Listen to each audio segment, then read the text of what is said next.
Hi, I'm Phil Rideout from the MIT Haystack Observatory. I work on the Madrigal project, and today I'm going to talk about how the Madrigal database can help with the latest scientific publishing requirements. Scientific publishing rules are getting stricter and now include referencing your data with a permanent identifier and providing long-term archiving of your data. In this talk, I'm going to give a brief overview of how Madrigal can help the CEDAR community deal with these new requirements. I'll be giving a brief introduction to Madrigal, including the available formats you can download your data with, how to use Madrigal, the web interface versus writing scripts to automatically download data, how to work with the data principal investigator to make sure you properly use data and get the most out of your work, and what data is on Madrigal.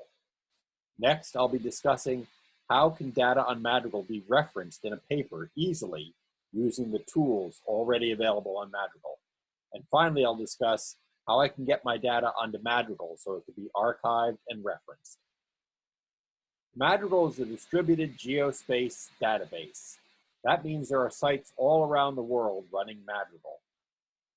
But because of Madrigal standards, such as a standard format, a well-defined HDF5 underlying format, and standard parameters, along with shared metadata, any site can be searched from any other site. Effectively, Madrigal seems like a single database. The derivation engine is possible because of these standard formats and parameters, which allow you to add other parameters such as magnetic fields and geometry when you download files. Finally, all sites are permanently archived, all sites' data are permanently archived at the CEDAR Madrigal archive site, which can be found at cedar.openmadrigal.org. The underlying data format in Madrigal is an HDF5 format in a well-defined layout. The data file was designed to be fully self-describing. That is, you don't need to know anything about Madrigal to understand it. All the parameters are defined within it. Documentation is included along with the data. When possible, the data is laid out both as a grid and a table. The table is always there because it's the most flexible, but the grid is there whenever the independent parameters are consistent from one measurement to the next, so that a good grid layout is possible. When you download data, you have three choices. You can download it as HDF5, as a column-delimited ASCII file, or as netcdf4. Unlike the other two, the ASCII format is not fully self-describing, given the limitations of ASCII. You can download the file itself as it exists, which is faster, or with derived parameters, which requires the derivation engine to run, which slows things down a bit, but it's still possible in almost all cases. Let me give a brief overview of using the Madrigal database. From this web interface, you can both browse to data and create scripts to download data automatically. All these things are available through the Access Data tab. Click there to list experiments or to select a single experiment to use the web interface, or if you want to create a script in either IDL, Python, or MATLAB, you can go to the web interface and will directly create the script you need to run in your chosen language. Let me give a brief example of using a web interface.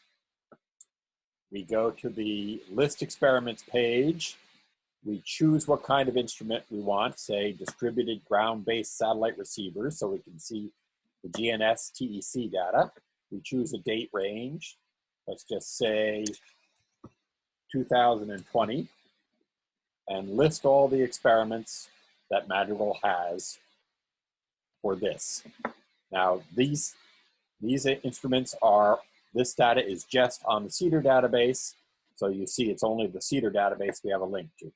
So we'll choose a day at random, January 5th, 2020, and you'll see, the first thing you'll see is that the PI is always listed at the very top.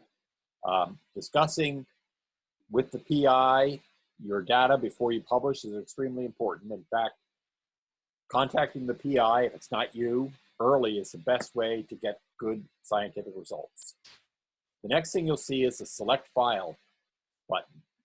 Madrigal may have more than one analysis of a particular data. In the case of TEC data, we either have binned TEC data, or we have the raw line of sight data, which is much more voluminous. And finally, we have simply a list of sites in case that's all you want. So let's look at the bin data. And you'll see when you choose the one file, you have a number of options. You can show some plots for the experiment. You can download the file. You can either download it as is, which is much faster, or add some parameters and filters. Same with printing the file. You can view the documentation in the file if you click this button. And finally, as I'll show a little later, you can cite this file. If you click here, you get a fully written citation for your publication. Next, let me show you creating a script to download experiments. The first time you'll need to download your software, be it IDL, Python, or MATLAB. Then you can create two kinds of scripts. One, you want to download just the files as is, which is the fastest way to get data. Or one, do you want to search the database looking for different parameters and filters, which will be slower, but will automate perhaps some of your searching. I'm just going to demonstrate downloading a group of files as is. So here we again have the instrument type. Let's choose incoherent scatter radars. We'll choose the Arecibo-Gregorian ISR. You have your choice of how you want to download it. Let's particular case, let's take an ASCII file.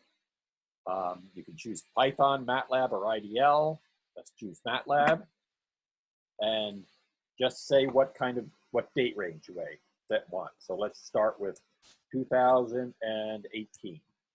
Get all the, 2018, get all the Gregorian data. Now you also have a choice of more options. There are different kinds of data on Madrigal. Say we just wanted the topside mode, we could select that one instead of all of them. If you want all of them, you can select that and hit generate command. And here we'll give you the fully formed MATLAB command that would run fine once you install the MATLAB API. The Madrigal database includes data from a wide variety of mostly ground-based upper atmospheric research instruments. These wide variety of instruments include incoherent scatter radar, includes GNSS data from a wide variety of ground stations, and all different kinds of radars studying the upper atmosphere. We have 22 different incoherent scatter radars on Madrigal, including a number that have long since disappeared. Madrigal, the CEDAR Madrigal database remains the central archive site for all this information. There are MST, MF, meteor radars, Fabry-Perot's, Michelson interferometers, LIDARs, and photometers.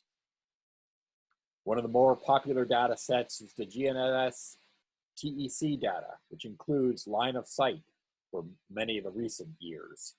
It also includes the DMSP data going back to 1982 and is just a few days behind real time.